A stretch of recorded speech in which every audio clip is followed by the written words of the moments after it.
the work I do speak for me. When I come to the end of the road and I lay down my heavy load, may the work I do speak for me. Speak for me. May the words I speak speak for me. Speak for me.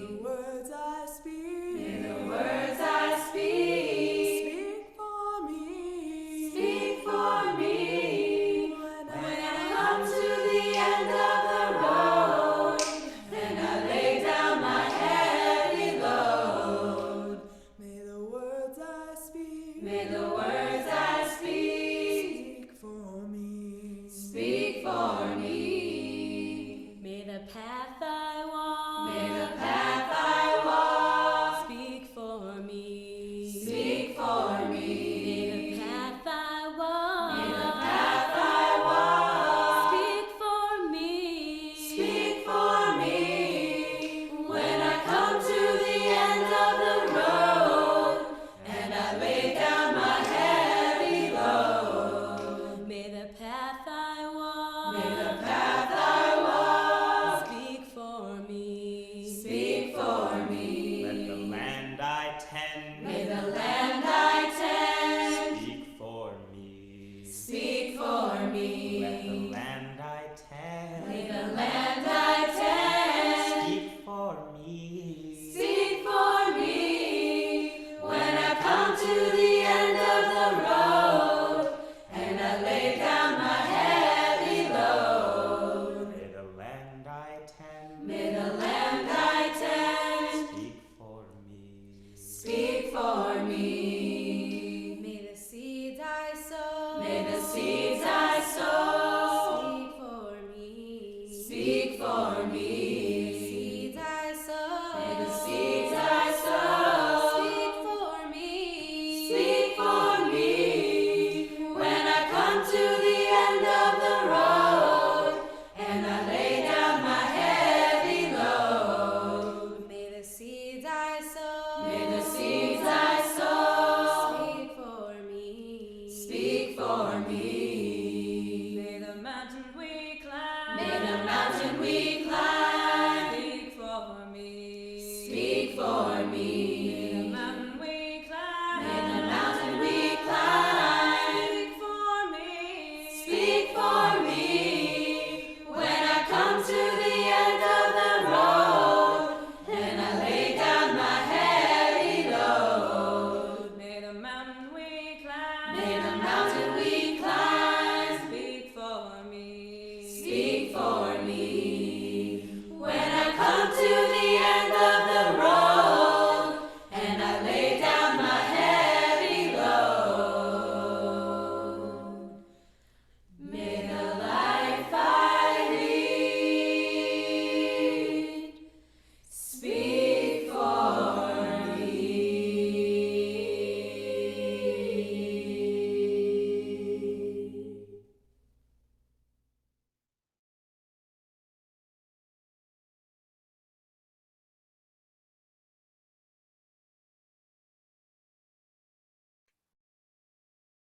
Good afternoon, everyone. I'm Noah, she, her from Interfaith Power Light. Welcome so much. We're going to open with a brief land acknowledgement. Also, I just, with some other folks from Montgomery County, traveled to Minnesota with 2,000 water protectors, 300 of whom were people of faith, to tell President Biden to stop Line 3 pipeline construction through Anishinaabe Treaty Territory. So as we say this land acknowledgement, let us keep in mind the struggles of those on the ground here in Montgomery County who are whose land we are on, the Piscataway folks, and support their struggles ongoing.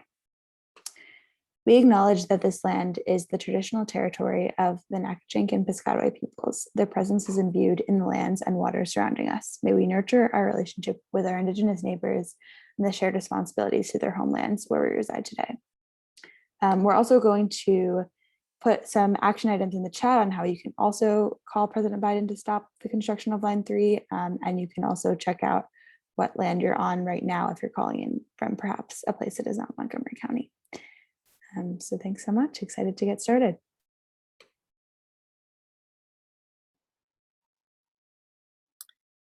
Thank you, Noah. And welcome to everyone who's joining us today on this longest day of the year to learn together about how we might power our communities with the sun. I'm Joelle Novi, she, her pronouns, from Interfaith Power Light. We work with congregations across our region in responding to climate change. And I'm here today with my colleagues, Noah, who you just heard from, and Jonathan. And we're delighted to be presenting today in partnership with the Montgomery County Green Bank and with our friends at the Montgomery County Faith Alliance for Climate Solutions, known as MCFACS. One of the things I most love about living in Montgomery County is our incredible diversity. And through this work, I have been a guest in so many congregations where good folks gather to pray and pray in our own ways. But an idea these sacred communities all share is the one expressed in the song we heard as we gathered, that we live out our sacred teachings, not just in what we say, but in what we do. That, as the gospel song says, the lives we lead speak for us. Many of our communities are beginning to plan a return to in-person gatherings inside our sanctuaries after many months away during the pandemic. And when we do, we are confronted with the question, how do our buildings speak for us? We gather every week to praise a creator, to acknowledge the sanctity of the natural world and all its plants and creatures, and give gratitude for the abundance on which we all rely. But most of us are still saying those words in sanctuaries powered by burning fossil fuels. We are still praising the creator in rooms lit by energy that was made by blowing apart mountains for small seams of coal, or injecting fracking fluid into the groundwater, or bringing gas and oil across sacred lands through leaking pipelines. When we honor the sanctity of all people and our interconnectedness with all creation in rooms heated and cooled by burning fossil fuels, when we power our sacred gathering places with energy that pours heat-trapping climate pollution into our atmosphere, damaging our climate, hurting people and our common home, we need to ask how our facilities speak for us, no matter what words we say there.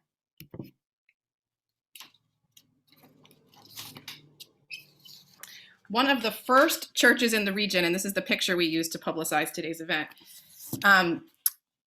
St. Albans, they called their solar panels our newest stained glass windows.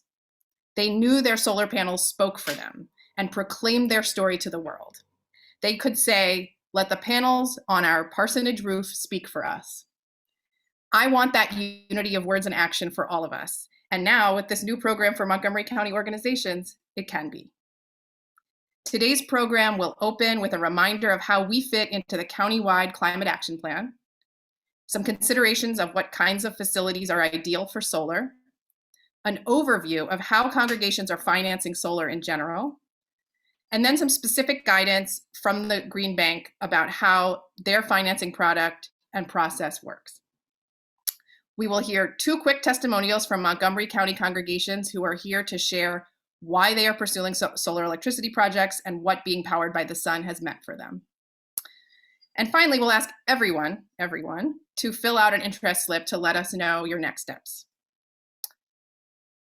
We are aiming to close in prayer by 1 p.m., but we plan to stay on the line for a little while to answer more questions. Before I conclude, I want to share 2 quick notes. Okay.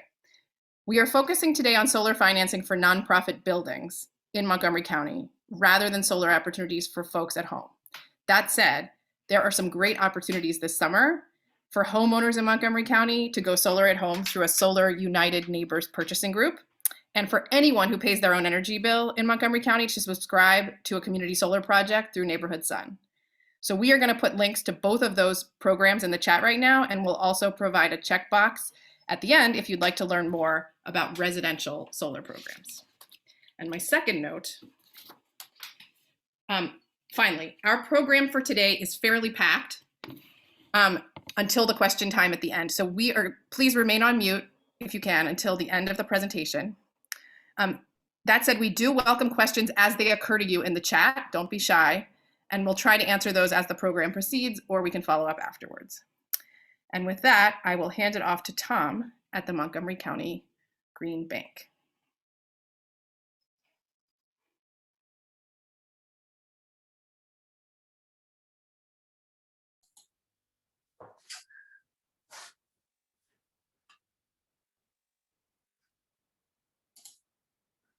Well, thank you, Joelle, and Interfaith Power Light, and thank you to the Montgomery County Faith Alliance for Climate Solutions for hosting this webinar.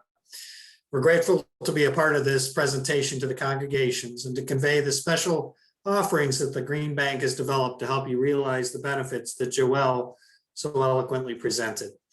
I'm Tom Deo. I'm CEO of the nonprofit Montgomery County Green Bank, and I'm joined today by Cindy McCabe, our residential and solar program manager. For those of you not familiar, the Montgomery County Green Bank was chartered by the county in 2016. They gave us the purpose of bringing more resources to the county residents and businesses to help them undertake renewable energy and energy efficiency measures. Measures that are to offer the benefits in energy savings and environmental savings for their homes and for their businesses and their properties. So our job is to find the gaps in the financing market and to partner with financial institutions to create better and affordable access to business, residents, and organizations to financing products that might not right now be available or affordable. Basically, we take the limited funds that the county gave to us and we de-risk certain transactions that do not presently have ample financial support in order to attract more affordable and flexible private capital to the transaction. In that regard, we are pleased to be on this webinar to talk about our most current recent special financing product that we created to convey very low cost options for congregations to undertake solar on their facility. What we found was that small solar arrays were not being able to find financing, and that nonprofits in particular were being shut out because of the inability to connect with some of the economic benefits that solar financing can bring. We'll bring more on that later. And while not on the subject of this call, and Joelle had mentioned it, we also offer financing products for homeowners to do the same on their properties.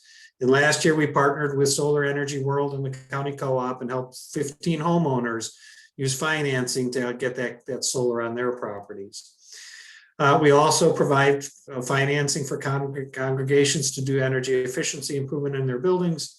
And soon our first community solar project will be made available, which will make renters and homeowners in the county available to subscribe to solar that they may not be able to do on their homes. Now, as a driver of our mission, we are fully engaged in our work to help the county achieve its ambitious goal of 0% greenhouse gas emissions by 2035. Many of you probably participated over the last year in the county's process to define a climate action plan. And that plan is coming to its final release this week. In the plan, there are many objectives and strategies to achieve the county goal of 0% greenhouse gas emissions by 2035. Included in that plan is a significant push for renewable energy. And the Green Bank is seen as an important tool of the county to reach these energy efficiency goals, as well as many of the other aspects of the plan. Further, the plan is very focused on equity and inclusion for markets and populations that can be overlooked. The Green Bank's focus coincides with this, and the program we are talking about today with the financial offering we're talking about is a step toward that support. With that, now let me turn the presentation over to Cindy and how to think about your property and its capacity and capability for solar. Cindy, to you. Thank you, Tom. Thank you, Joelle, Noah, and Jonathan, and happy summer solstice to everyone. As Tom mentioned, I'm going to go ahead and talk about how to find out if your property is a good site for solar. And I just love this picture of Reverend Dr. Earl Trent Jr. at the Florida Avenue Baptist Church in DC.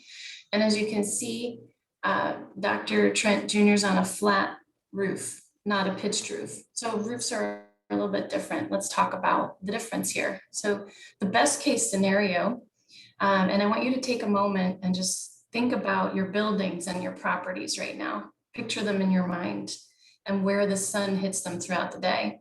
So the best case is if your roof is pitched and it's facing south. West and east also work as well. As you can see, we're leaving out north here, and I'll tell you why. We're in the northern hemisphere, so the sun from the south hits the strongest. Also, best case scenario is no shading from trees, obstructions, or other buildings. And if you think about what are obstructions, that would include any kind of vent pipes or HVAC units. As you can see and back of the Reverend here, there are some obstructions behind the solar panels. And that could be the reason why they don't have them on that area. Large open spaces, connected roof planes are great for solar, and a roof with a remaining life of 20 to 25 years is ideal. If you happen to have a very large open space, a field, or just a very large roof, you might consider community solar, which is a way to send your energy to your community. But in most cases for congregations, you're probably not going to have that luxury. You're going to have a smaller roof space, and you're going to be using what's called a power purchase agreement, which Joelle and Tom will speak more to. The realistic expectation is that your roof is not due north. Most likely you have different sides of your roof. So if any side is due north, then we would look at the other side. Also, in realistic expectations, you do have some shading from some trees or other obstructions, and the installer will take that into consideration. So not something you need to worry too much about. Your roof type would not usually be shale, rubber shingle, wood shake, or clay. And I do put a star there because the installers are working with newer roof conditions every day, so that could change. But most likely you have a flat roof with some kind of rolled or PVC type, or you may have asphalt shingles on a pitched roof. If your remaining roof life is at least 10 years, that's great. Even longer is wonderful. But if you have less than 10 years left on your roof, what the installers will do is take a look at the roof condition and see if you maybe need to change your roof. And that also can be financed. So it doesn't disclude you from looking into solar.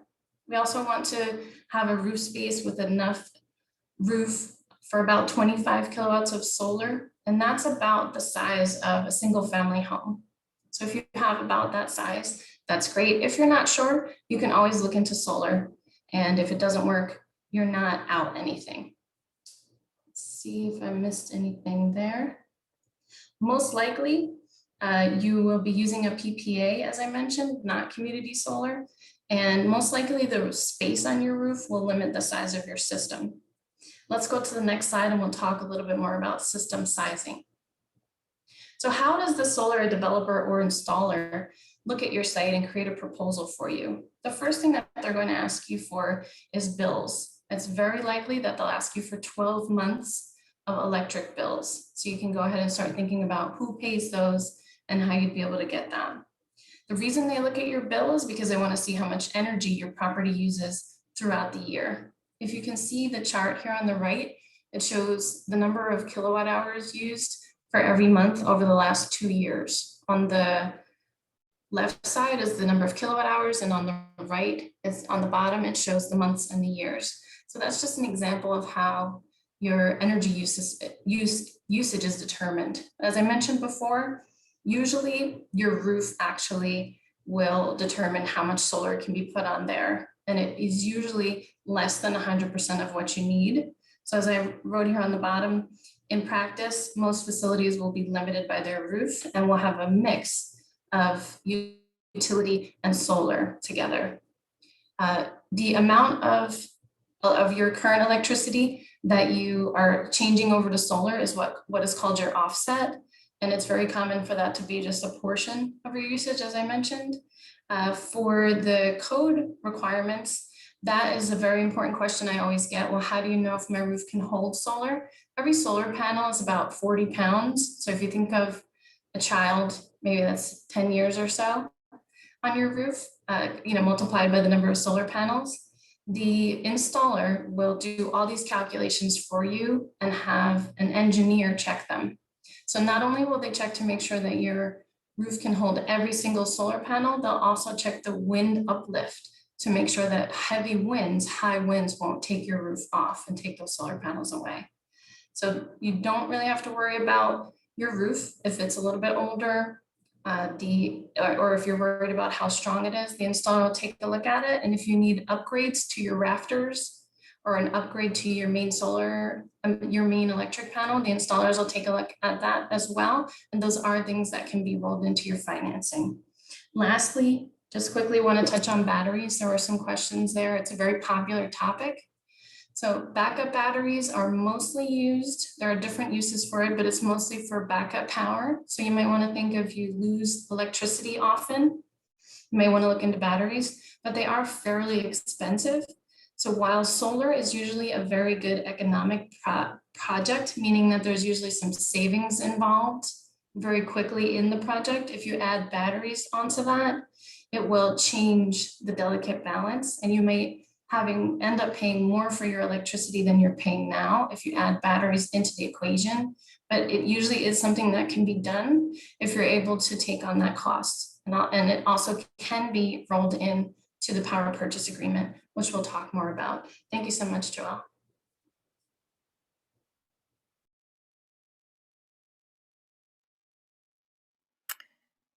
Thank you, Cindy. So the fall of 2009, my first year in this work, St. Albans Episcopal Parish in DC became the first congregation in our region to go solar, and that's the picture you see on the left.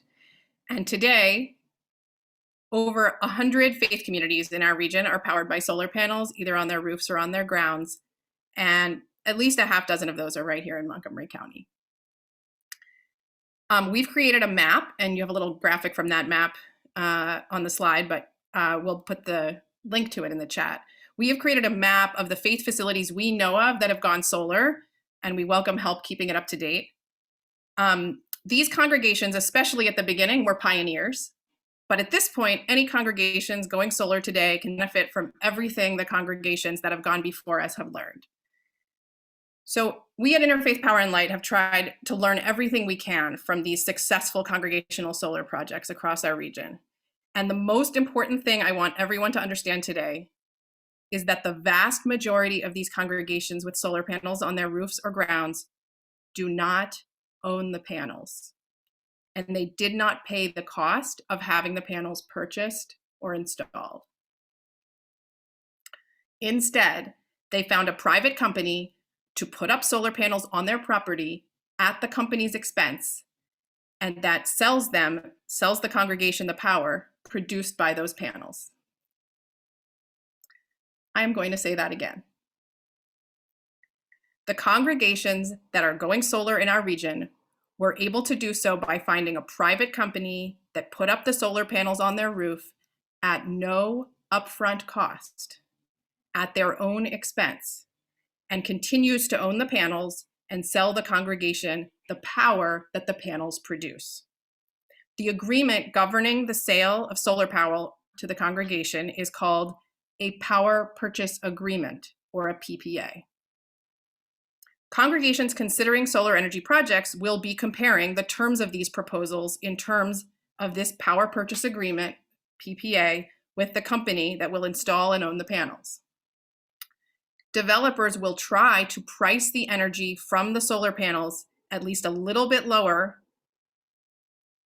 than what the congregation is paying for energy now, and to increment the energy price up over the life of a 20 to 25-year contract, either not at all or much more gradually than their grid energy prices would have been expected to go up otherwise. So you heard this right.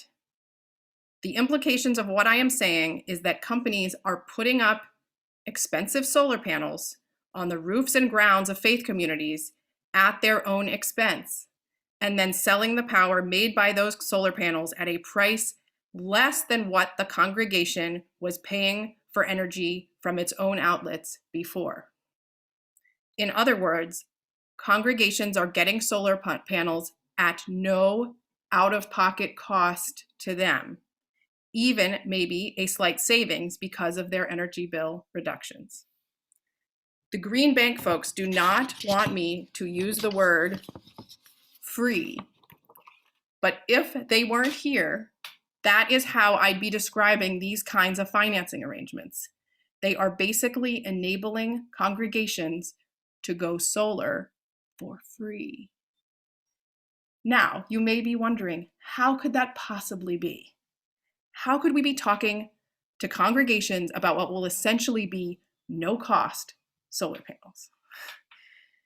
These financing arrangements are not, here's what they're not. They're not just because panels are expensive. And I want to give you a ballpark for your own thinking about what we mean when we say, because they're a lot less expensive than they were even a few years ago. But ballpark, I consulted with one of my solar developer friends over the weekend. Ballpark, when he thinks about a project that's small, like the one, small by their standards, like the ones on a congregation, he thinks about solar as costing about $2.50 a watt installed these days. We usually measure solar projects in terms of kilowatts, so thousands of watts. And most of the projects we'd be talking about financing this way for congregations would be no smaller than about 25 kilowatts. So the cost of that solar project and its installation may be about $63,000. And then obviously much bigger projects would go up to $80,000 or $100,000 or over $100,000. But we are not doing these financing arrangements just because solar panels are expensive. Because when organizations want to buy expensive things up front, things that cost $63,000 or whatever, that they will use for many years into the future, like real estate or a van, they get a mortgage or a loan to pay over time with interest. They don't arrange for someone else to own the item. So that's not what this is about. What this kinds of financing, this PPA financing, is about is that several of the major ways that solar projects are profitable are by reducing taxes owed. So you have to be a tax-paying entity to enjoy those benefits. And because nonprofit organizations like congregations don't pay any taxes, solar projects are much less profitable for them than they are for for-profit entities. And that is the reason that these arrangements in which private companies end up owning panels on nonprofit roofs have become the most common pathway to successful congregational solar projects. It's important to understand why solar financing for nonprofits is structured this way and how the companies involved are making their money, so we can trust that it's legit, or kosher, as my people say, and that it's not too good to be true. But we need to understand what's happening on the back end of these deals so we understand how these companies are making money. So here's my list, quick list behind pulling back the curtain. How are companies that offer power purchase agreement arrangements financing, making their money back? So the first is a federal solar tax credit of 26% off the entire cost of the panels and their installation. That is a very significant tax credit available to companies that pay taxes. I have an asterisk there because that will be the case for about a year and a half before it is scheduled to step down to a lower percentage. So start your project now. If the project is eligible for a Maryland state incentive, like the Commercial Energy Rebate Program, that is another way that the developer may be able to make some of their money back. This third one is a biggie: depreciation against their tax liability. When you own a property that loses value, you can take the loss in value against your taxes owed. Now, solar panels will generate energy for 20 years or more, and many of the power purchase agreements will have 20 or 25 to 25-year terms. So they do not lose their value quickly, their actual value. But there is an accounting convention called Modified Accelerated Cost Recovery that allows company to act as if, for tax purposes, on paper, these very valuable panels they own lost all of their value in the first 5 years. They don't have to wait until they really lose all their value in real life.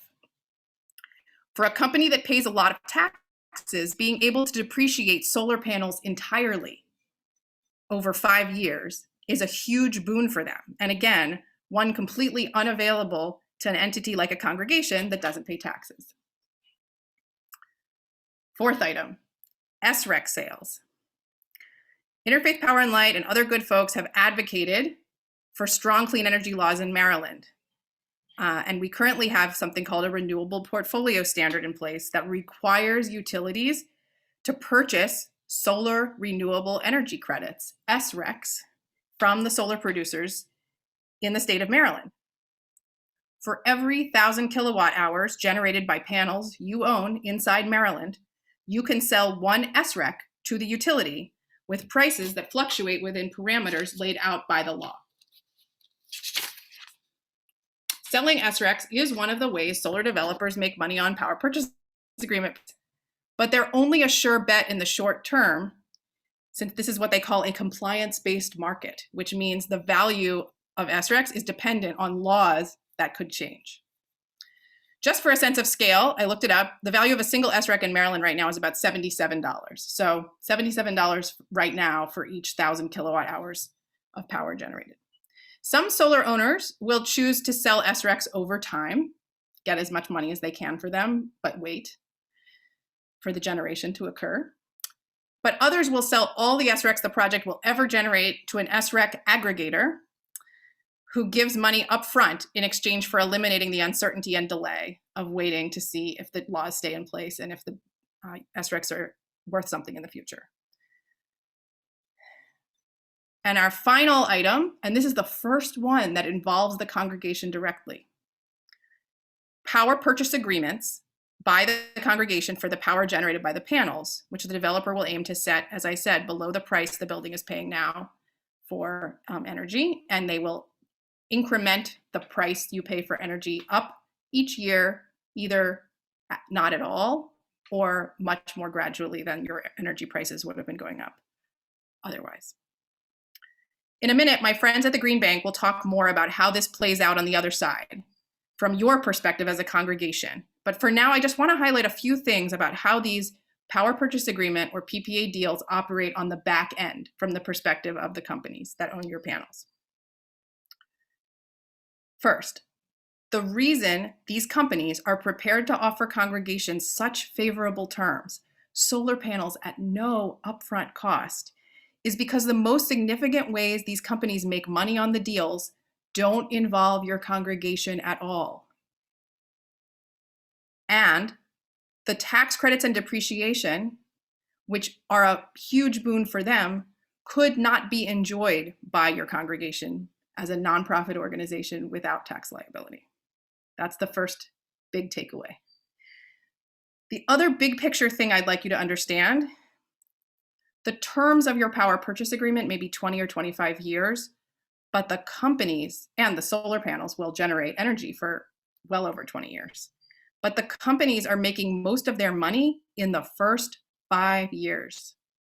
Tax rebates accrue in the first year. Sorry, tax credits accrue in the first year. If they aggregate SRECs for sale, so all at once, all of that money comes in the first year. And then the depreciation can be taken in the first 5 years.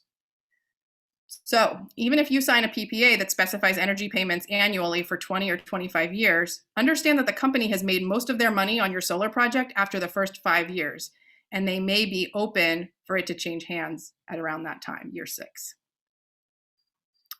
I'll close my section with some advice from the rector, who was at St. Albans when they went solar using a power purchase agreement over a decade ago, which matches what we ourselves have learned in working with congregations. While PPA financing has become routine in the solar world, it is often a brand new way of thinking for the people like us who work in faith communities, and for those like board members, executive directors, and building committees who will be the decision makers on these projects. The Right Reverend suggested that every person who would be making a decision about the solar project needed to be told how PPA financing worked, not once or twice, but 14 or 15 times each, in order to be ready to confidently and comfortably review a PPA proposal from a developer. This is slow, patient, community organizing work. And by the time your community's board members or other decision makers are looking at proposals from PPA providers, it is too late to to go back and start helping them understand PPA financing for the first time if they've never gotten their mind around it before. So I'm going to put a link to download our solar guide in the chat in a minute. Please take the time to do this organizing work inside your community in advance, because it will make all the difference.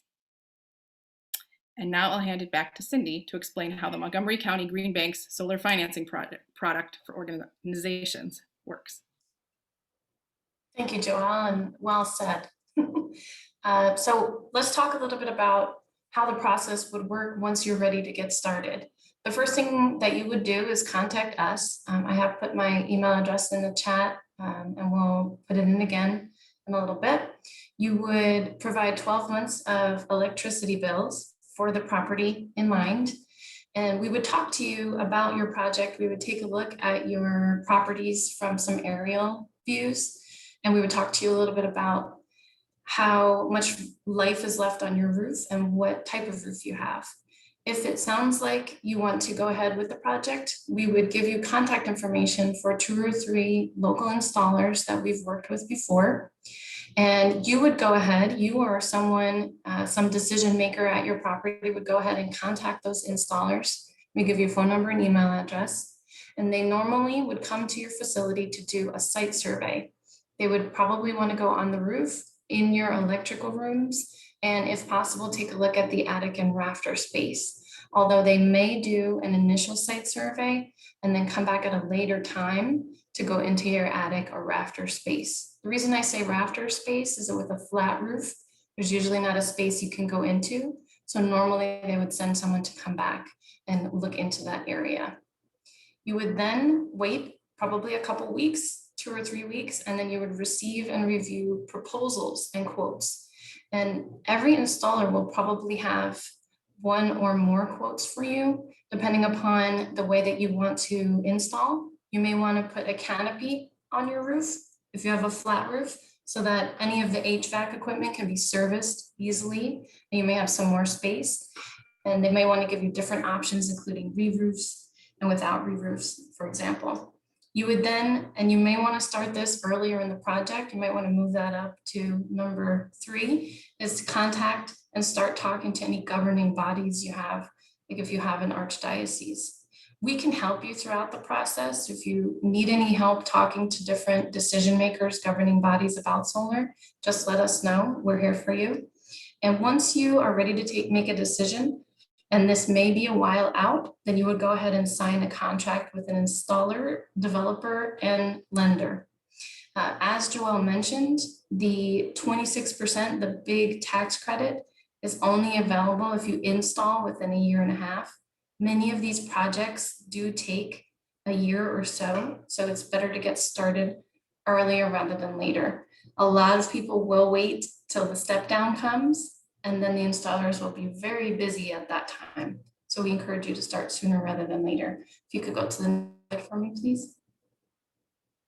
And then once you go ahead and sign a contract with the installer that you've chosen, that installer would go ahead and submit for permitting and interconnection on your behalf. They would pay those fees associated with it.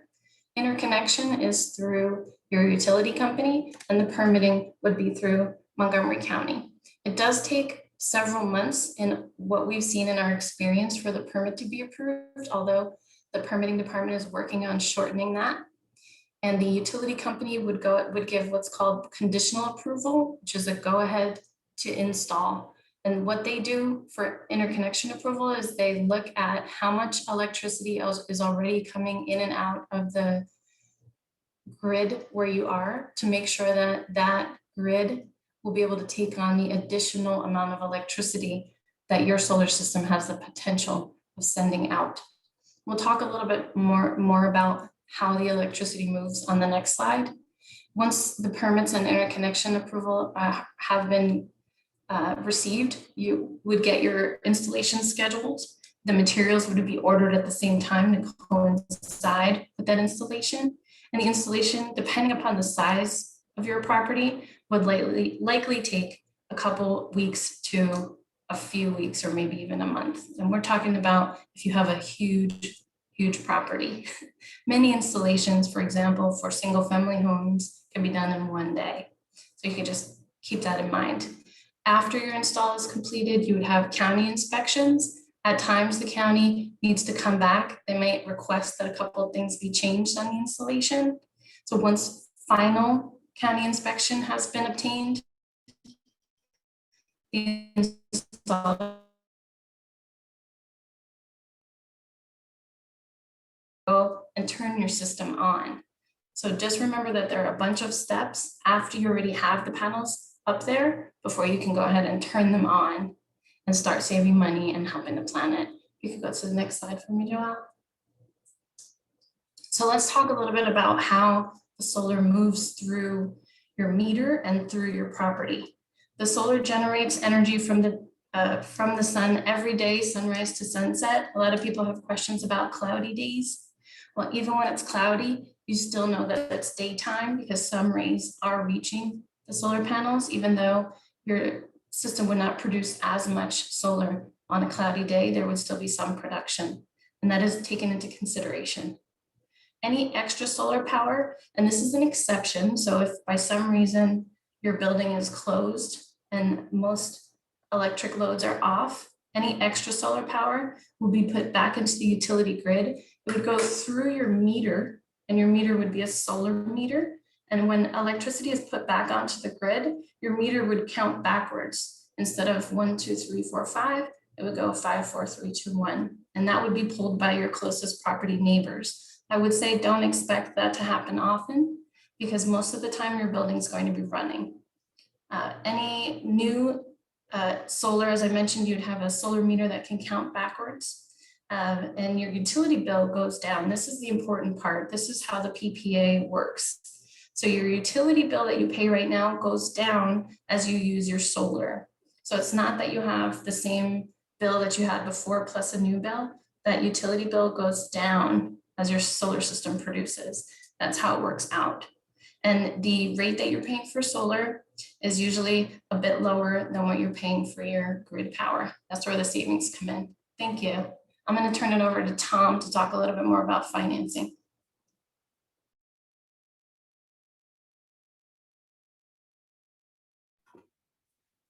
Thanks, Cindy, and thanks, Joelle, for going through in such lovely detail what a power purchase agreement is and what the benefits are that the owner gets and how the congregation can get the benefits. So I'm just going to walk through quickly what it is that we've put together in order, and I've seen a lot of chat questions there that hopefully as we go through this, we'll answer some of these. But Joelle had talked about this. What are the financial benefits that the solar developer is benefiting from and the congregation's benefiting from? So federal solar tax credit, as Joelle has mentioned, is out there.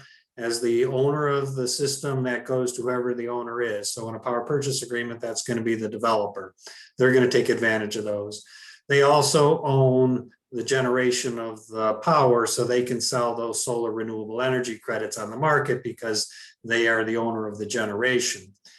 But you as a congregation get the benefits of the solar power, and so you see the benefits through your PEPCO bill through the net metering that Cindy just talked about. So on your side of the equation, you're going to see all the positive benefits of a lower utility bill, and that lower utility bill is at the price you normally would pay for electricity. So if you're paying 14 cents an hour or a kilowatt hour right now, your PEPCO or other bill will show a benefit at 14 cents per kilowatt hour on your bill.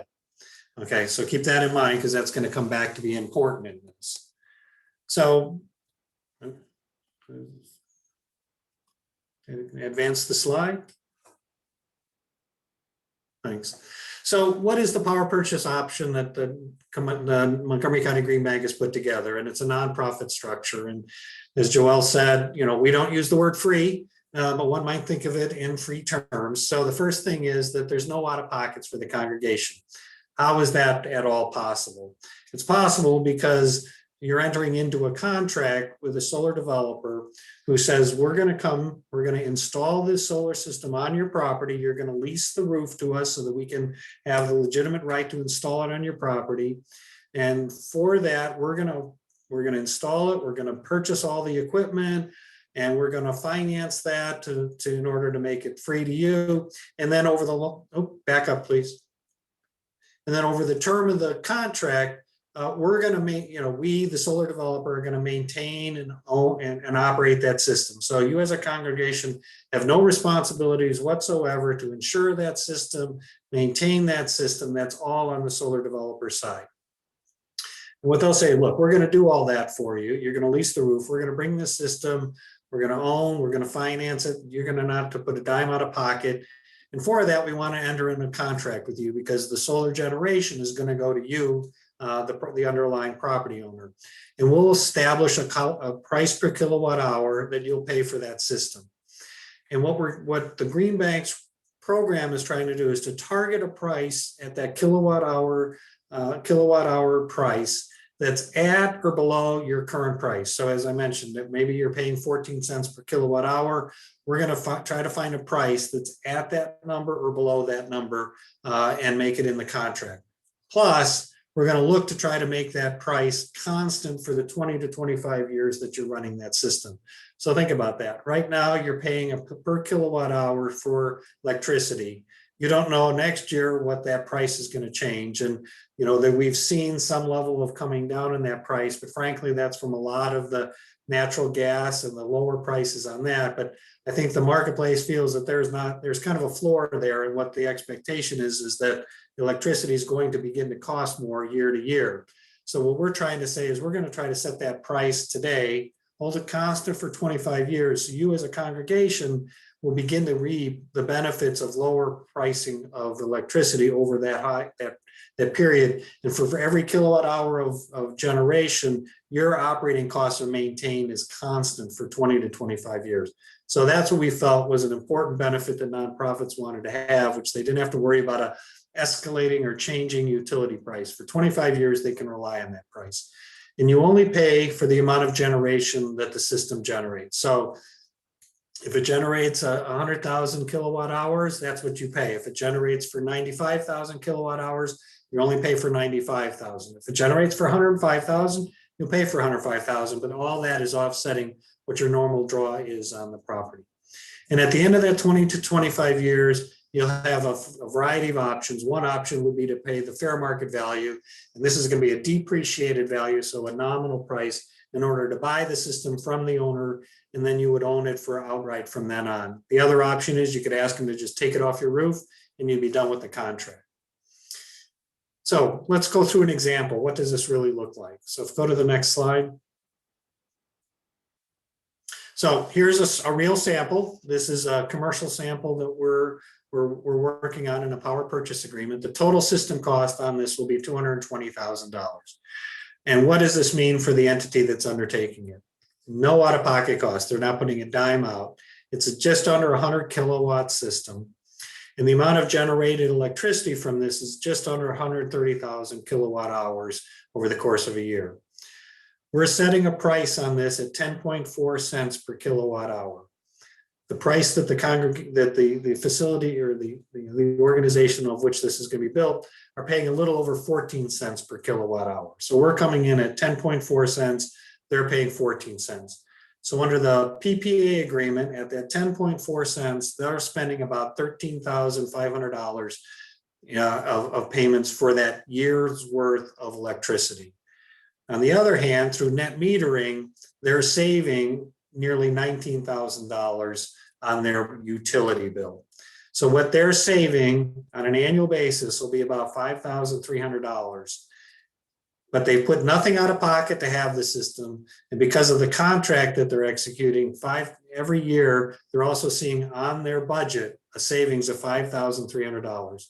Over the course of the 25-year contract, they will have made about $336,000 of payments.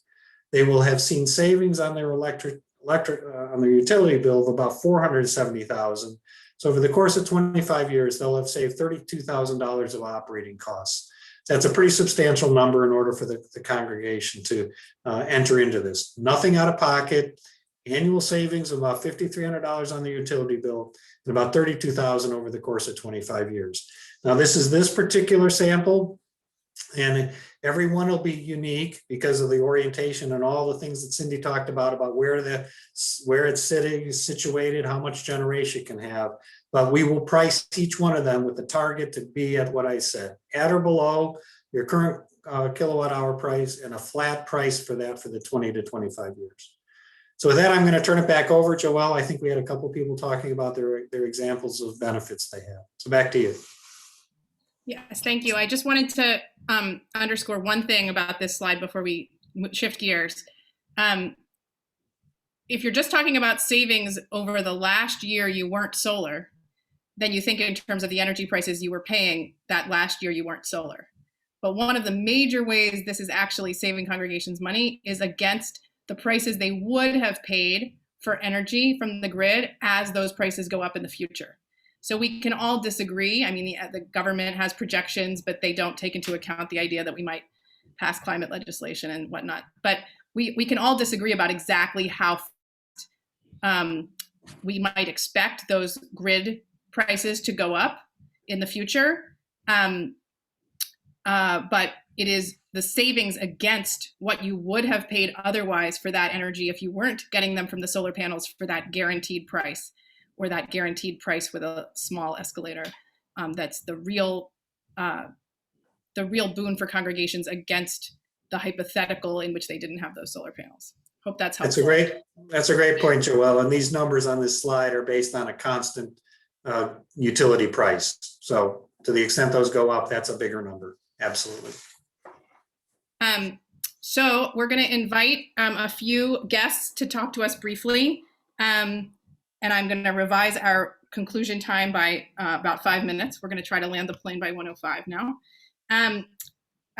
So in a few minutes, we're going to invite everyone here to let us know how you'd like to take next steps. So I hope you are thinking about what you've heard so far today and any questions you have about how these programs might apply to your own organization.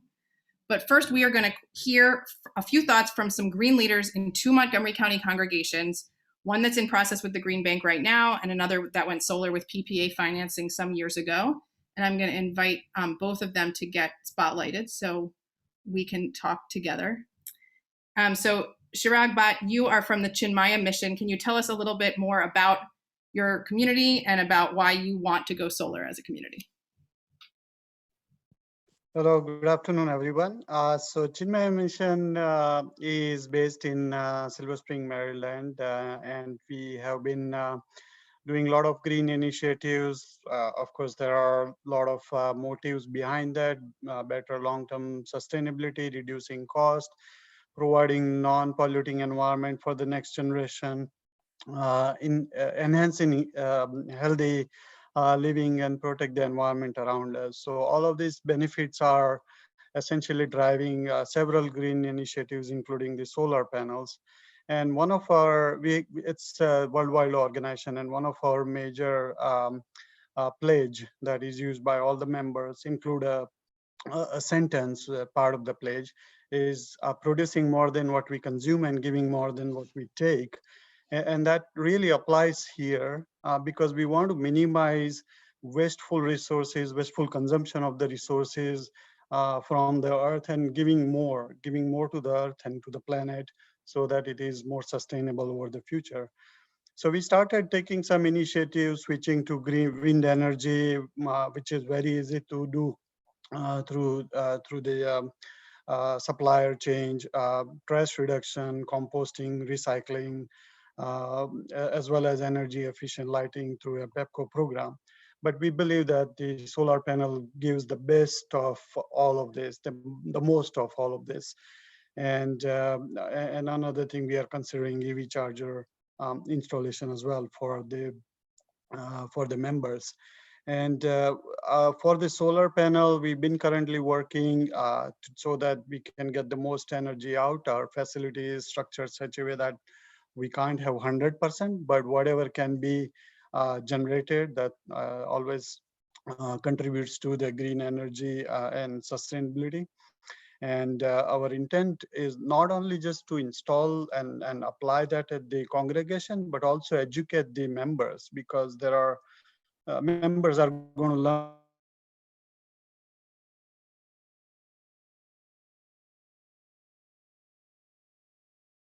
So we've been working closely with Green Bank. We are very fortunate to have that guidance from them, not only just delegation, but also to the members, how they can do this at home, apart from what can be done at the organization level. So for the organization, we have received proposal from the installer and working through the financing, either directly owning that, but doesn't have as much benefit from the tax for the congregation. So PPA is certainly an option. Thank you. Yeah, thank you so much. And I totally appreciate your motivations for doing this work and understanding that what congregations do is bigger than just the impact of the facilities practices, because it's a beacon in the whole community, right? And it affects everyone who participates and everyone who sees it from the road, and is sort of makes our faith communities more credible advocates for stronger clean energy policy when we can say we've made these changes ourselves. So so thank you for sharing being in process with this with the solar project. I'm gonna invite Larissa, my old buddy, but also a green leader at UU Rockville. So going solar can require months of sustained work to see the process through, and I remember being part of that process with UU Rockville a number of years ago. I want to give everyone a reminder what it's like to arrive on the other side of this. To show up each week at your congregation and know that sunshine is powering your community. Help us remember why it's worth the trouble. So Larissa, I invite you to tell us a little bit about yourself and about UU Rockville, and how did your community achieve and celebrate your solar panels? Sure. I have to admit that I've only been a member of Unitarian Universalist Congregation of Rockville since 2018. So these panels were put on the roof way before I ever became a member of our environmental action group. But I did a lot of communication with some of the leaders in the past few weeks to talk about this. And it was a long process. And all I can say is that they were so grateful and so thankful for Joelle and her guidance in the process. When we went solar, we did not have the Montgomery County Green Bank to help with this process. So talking to everyone, they're like, it must be so much easier now, because there were a lot of hoops that they had to jump through, and it took a long time to go through the process. But I will say that it was 100% worth it. There was this huge party, and Joelle shared some pictures from that party, and a few other folks have. So there was a party and a cake. And then because of that, we were actually able to become a green certified sanctuary for the entire National Unitarian Universalist Association. So that was fabulous. Also in 2017, our congregation received an Environmental Excellence Award for the city of Rockville. And we were the fourth congregation in all of Montgomery County and the second in Rockville to actually go solar. So this was very much in the beginning process. So now you have all of these resources that are going to help you tremendously. And I can also say that of the 3 women that I contacted about this process, that they would do it again, even with all of the hurdles, as long as Joelle was next to them. And they are just so proud. Like every time they step on our campus, they're just like, solar panels. And so our next step is actually, because we still have a little bit of money that we have to pay for electricity bills, it doesn't take the entire cost of our electricity usage. There's actually 2 preschools on our campus as well. And so now for the fall, our goal is to partner with organizations that do community solar to try to pay for the other amount that we're using. So Joelle, that's news to you, and it's news to me too. We just decided this weekend that was our goal for the fall. So community solar and solar panels of our own. So that's the goal, but it's definitely worth it. A lot of people just assume, like, they know Unitarian Universalist Congregation of Rockville, and they're like, of course you have solar panels. So, it's just seen as what we do. Thank you so much. I think one of my favorite memories is that at the solar dedication party, the kids gave out cardboard squares and aluminum foil, and you could cover your aluminum foil over the square and make a solar panel hat. And so all these people of all ages were walking around in their solar panel hats to celebrate the solar panels. So thank you, Larissa. Thank you, Shirag. I really appreciate your testimonial from the process and from the other side. So here's what's going to happen now. We are asking absolutely everyone who's here today to double click on the link that's going to be in the chat to open a form to let us know what questions you have, what your next steps are. We'll play some offertory music during this time, which will give us all about 4 minutes to fill out and at least begin the form. At the end of that time, we'll reconvene to close with a prayer from 2 parishioners of Catholic churches in Montgomery County. And then we'll close for now with that prayer, but formally close with that prayer, but stay on the line for questions. Okay? Thanks all.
Welcome back. Definitely keep that form open if you haven't finished filling it out so you can finish later, or double click on it so you've got it. We are going to close today with the prayer for the earth from Pope Francis's encyclical teaching on ecology, Laudato Si, in Spanish and English, led by 2 Green leaders in Montgomery County's Catholic parishes.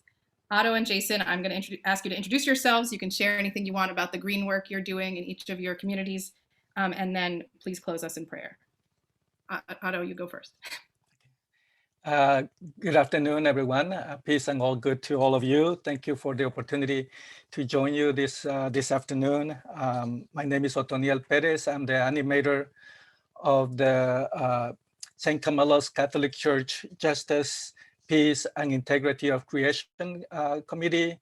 And through that committee, we do a lot of work in regards to care for creation, immigration advocacy, and a lot of other direct services, opportunities to support the parishioners at our church at St. Camilla's, but also throughout the region. And so we are pleased to partner with all of you and learn more about the work that we have listened here today. So thank you so much.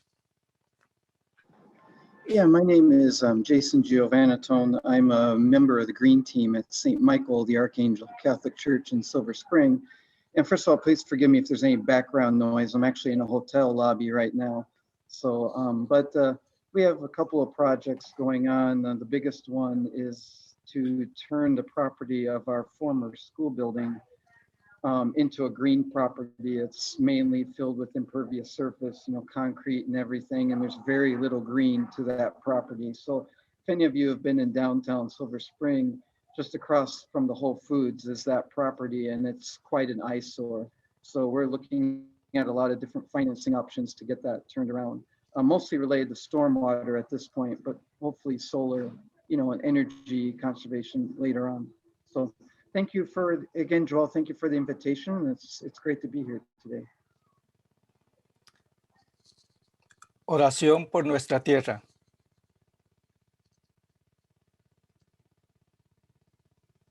A prayer for our earth. Dios omnipotente, que estás presente en todo el universo y en las más pequeñas de tus criaturas.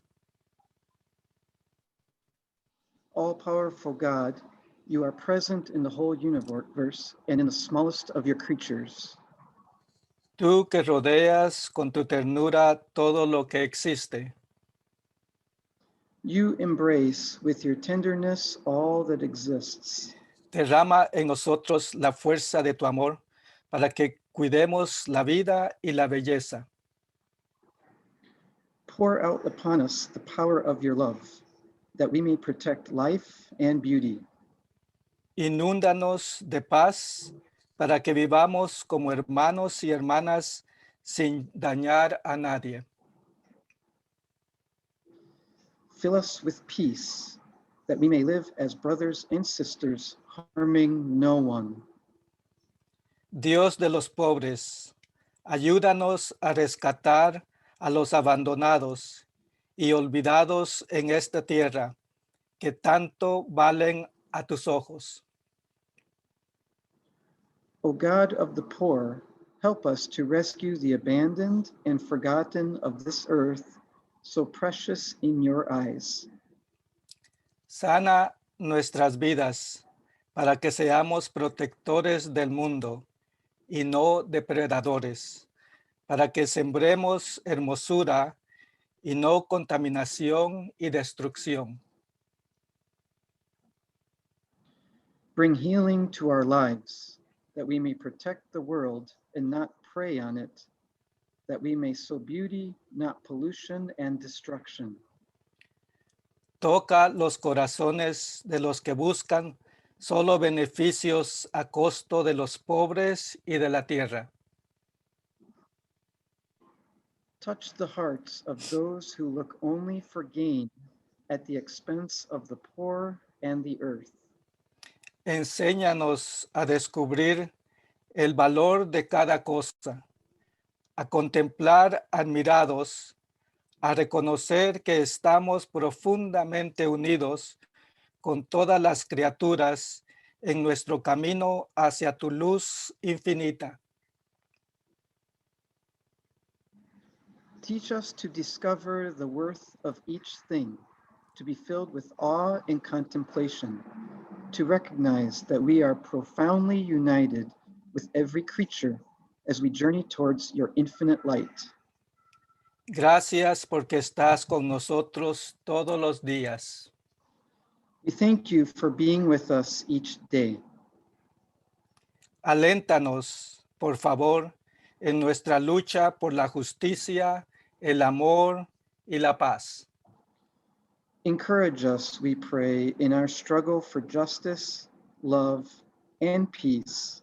And let us say, Amen. Amén. Amen. With that, we will conclude the formal part of this workshop and invite anyone who wishes to stay to ask more questions.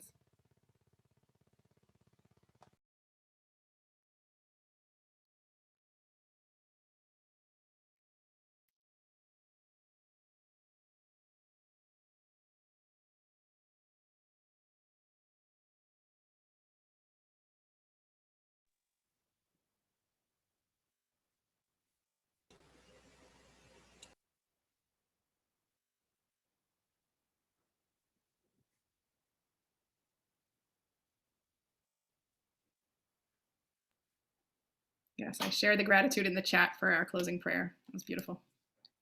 And I always like slowing down the way you have to when you're doing 2 languages. Does anyone have any questions? This is our open question time while we have our Green Bank friends on the line. Well, thank you so much. I noticed a question about if the recording would be shared. Yes, we've been recording, and yes, I'm happy to share it with certainly anyone who is registered and probably anyone in general. Just have to make sure we're ready. I'm inclined to keep the recording on for the questions. Is that okay with everyone? Sure. Okay. Cool. Excuse me, I have a question about the recording. Now, where will you put something out to the registrants as to where to find it? Yes. Okay, thank you. So I see a question a little bit about the Green Bank's role. That's a great question. So we are here to educate everyone in Montgomery County on solar and energy efficiency and other renewables.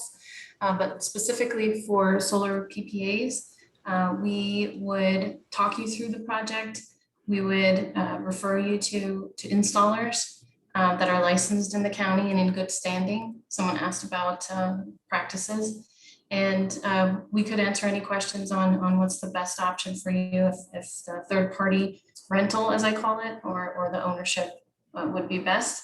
However, we always recommend that you speak to your accountant about any tax liability. Tom, I don't know if you wanted to add into that.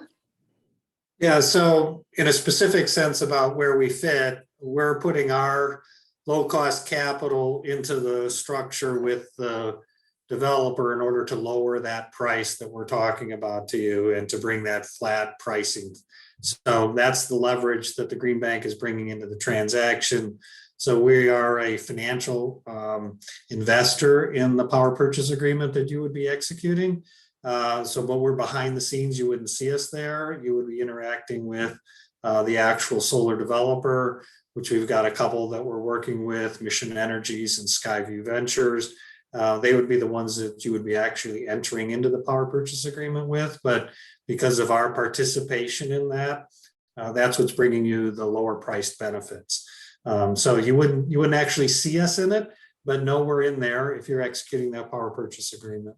And yeah, we're happy to talk to anybody who has an interest in this and help identify, what the options are that you could undertake with respect to solar arrangements. So that's where, so you won't see us on any paperwork. We're behind the scenes, but know that what price you're getting is based on the fact that we're a participant in that.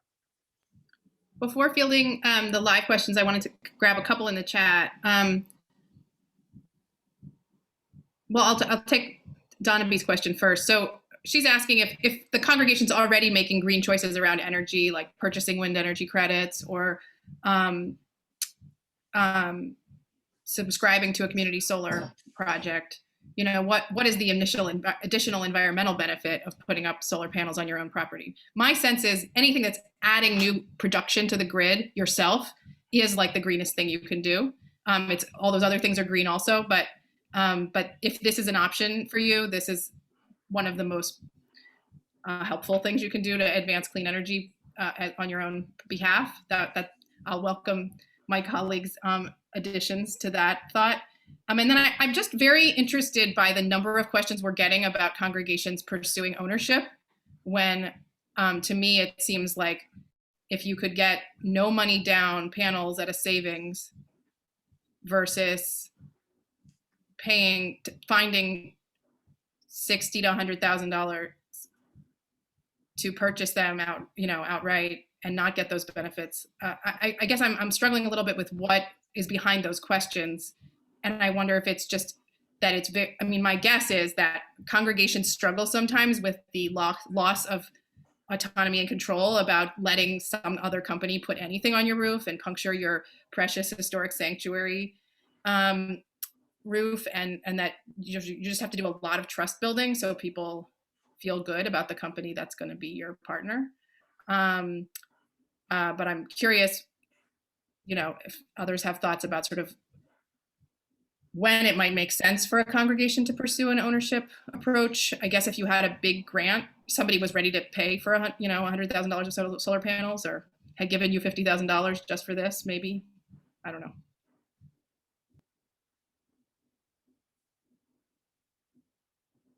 So there are entities that do interested in ownership, just to have that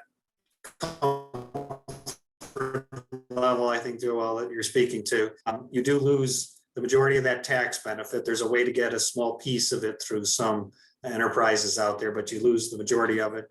And generally, you're going to be out of pocket during the period that you're servicing whatever loan, if that's what you choose to do, or in order to recover your investment outlay that you might do. You're going to be in a negative cash flow position until some point in the future. It could be 12 years, could be a little longer than that, at which point the solar generation begins to provide a positive benefit. So, there is that desire to own and desire for it to be your own, and that we understandable, but you do find yourselves in a negative cash flow position for a period of time until you get there. But some people are motivated by ownership over contract, and that often is what turns on it. But I think you're right. This is an opportunity for organizations to go no out of pocket, reap those positive benefits from the very beginning, and carry them forward for 20 to 25 years. So sometimes it's a tolerance level of a contract versus ownership. Giannis, your hand has been raised. Yeah, I would like to continue the question on the price and the ownership. I think the main point is also, it's not just one of logistics, but also of morality and equity and social and economic justice. And that's why I also put questions in the chat about what is the cost per square foot for the production of the panels, the installations, and the maintenance. Because if there is a mismatch among these, like you are giving us current prices, which are already inflated because the fossil fuel industry has inflated energy prices. And then we are fixed on these prices for 25 years, when actually energy prices may go drastically down as renewables come into play. And then people are stuck only with the capital cost of installing and maintaining. So can you tell us some numbers about the installation and the maintenance costs? So the operation maintenance costs are, Cindy, why don't I turn that to you? You've got the more historic knowledge in that. I'll leave that in your space. So I would just say that it would be great if I had a very simple answer to your question.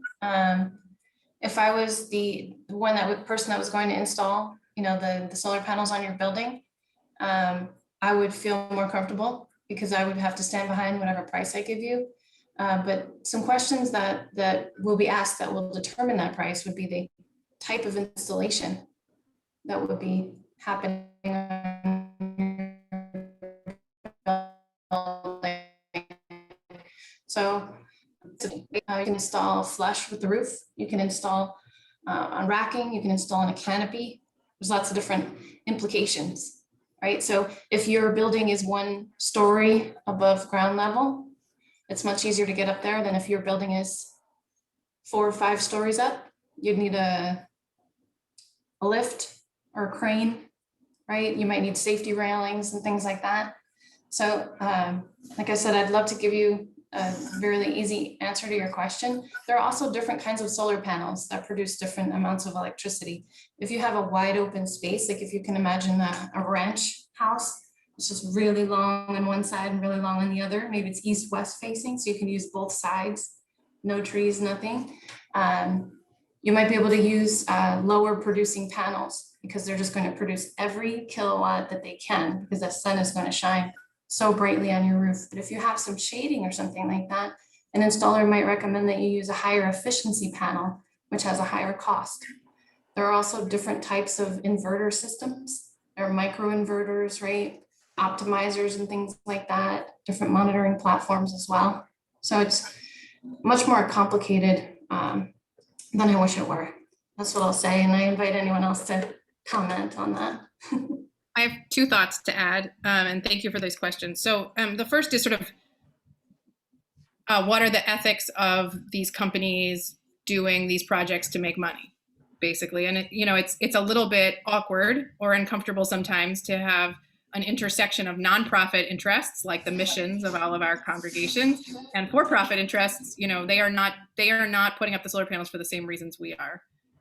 Although maybe personally they're very motivated, they're motivated by being part of the clean energy revolution.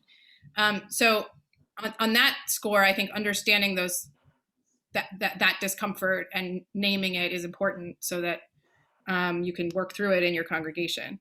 The question of, but I think one thing that's worth saying is the Montgomery County Green Bank is nonprofit, and the financing they're providing is because of their mission, which is to make these projects more financeable than they were before for these types of nonprofit organizations that have smaller sites and sometimes are harder to finance. So I hope in that sense, that is a nonprofit motive there that is aligned with ours. I texted back and forth a little bit over the weekend with one of the developers that Mission Energy refers people to, just to get some data and from his perspective. And he said most investors are looking for a 7 to 12% return on these projects. So that is the rate at which they are making money in terms of how much more they get out of it than they put into it.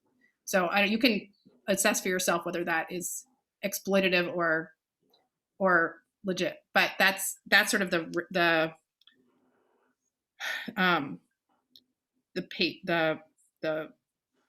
level of profit they're getting out of the projects. The other thing you mentioned that came up several times in the chat, so I want to name it, is this question of how do we know that the energy price that we're locking in through the power purchase agreement is going to be favorable to our alternative. So my understanding is that nobody thinks grid energy prices are going to go down in the future. Am I wrong about that? Nobody thinks they're going down. I think you're pretty well right on that. I think the large drop we've seen is bringing the natural gas that has been brought online and replacing coal and the significant, but I think that most people feel like that pricing is pretty at its bottom, and that as natural gas prices increase, then electricity is going to increase as well. But I think the marketplace feels like that lower tier of pricing and benefits that the utilities are seeing is pretty much reached its bottom. So. And I remember from my days as a writer that the American government has a agency whose job it is to predict energy prices in the future, and they don't take into account all the things I would take into account, but you can see what the sort of official projections are about energy prices going forward. They will be going up, and you can make, but if some of the activism that a group like Interfaith Power and Light is involved in is successful, like we stop pipelines and we, raise the price of using natural gas in various ways, or we put a price on carbon in this country, all of that will only make that grid power more expensive, much more expensive, much faster. And I just also want to underscore, because we went over it quickly, that the PPA proposals that the Green Bank is going to try to provide are either have zero escalator, so they're going to aim, if possible, to not raise those prices above where you're starting at all for 20 years or 25 years. If they can get a zero escalator, you are locking in today's energy prices that are already a little lower, at least, than what you're paying now for the duration. So the idea that wouldn't be advantageous compared to where you would have been otherwise is hard for me to imagine. Would such details be shared with somebody with the contracting parties, or would it be something that's going to be kind of like opaque? Like we will be given like a rate, and that's it. That's as much as we will know about how that pie is being shared and distributed. Would that be part of the contracts? What you'll see is the contract price, and what you're going to have to trust, Yanis, is that our role in this deal is to drive to the best price that we're going to get based on the fact that we're 75% of the capital in the stack, right? So but unfortunately we're working with private capital. That's our job, and they do have their own investor groups, and so we can't disclose things to the public because we've got specific arrangements with them. But our arrangement with the capital providers is that we're bringing a certain amount of capital at a certain amount of benefit, and we're going to drive to get to the price and the benefits from that capital. So there's a bit of a trust factor in there. And because of the fact that we're dealing with private enterprises, we can't necessarily bring the transparency of the entire transaction to you.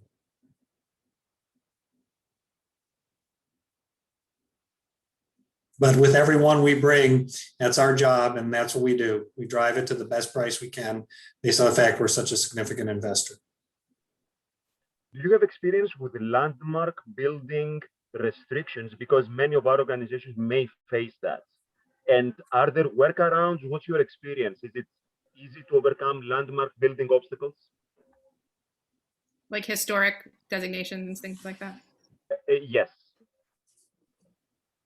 I have experience working with historic preservations. It does add a lot of time to the project, and normally the restriction is any solar panels that can be seen from the ground level in front of the congregation, the main building. So if you have a backside, that can be used if you have a historic agency. And I believe that it depends upon the historic agency as well. The historic preservation company. We are working with parks in the Parks Department of Montgomery County on a project, actually the one that we went over in the slides, and they do have some say. So we do have some experience working with different organizations that have, I guess, say they have some pull on what is being done with their lands. There are some leases involved, land leases as well. So things can be done even if there are other governing bodies. So Joelle, if I could, there was that earlier question you had answered about, okay, we're already buying our 100% renewables from the marketplace. So I think your point is right in that you're presently buying that from the marketplace. And so you're taking that. If you put solar on your own property, someone else will purchase that electricity on the marketplace. So you're adding more capacity to the marketplace by doing that. The other is you're paying a certain price per kilowatt hour for that, right? And so when we're looking to price, what it would be if you installed it at a purchase, we're going to look at that contract price you presently have and say, okay, what does this generation of solar as a price per kilowatt hour compare to that what you are paying to that other third party? And so you'll see your operating cost benefit between those two.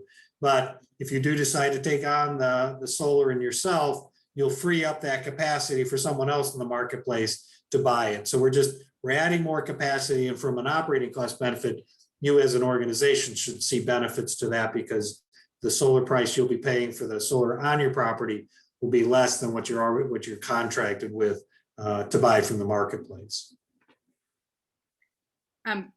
That's great. And to return to this question of like different obstacles you might encounter around historic preservation or different rules, I just want to encourage you to fight through those. Like those are contested sometimes. They're in Maryland. It says something about, the homeowner association can't put any unreasonable restrictions on solar. And it's like, well, what is unreasonable? Well, we can fight about that, right?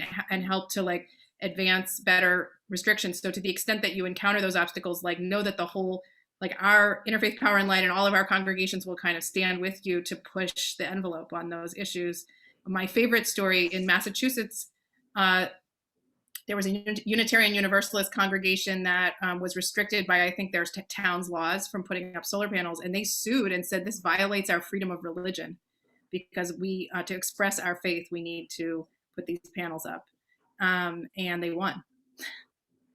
So I just want to embolden everyone to persevere through some of those. If we encounter those silly restrictions, like we need to push through them as a society. So let's figure out what they are so we can raise those questions.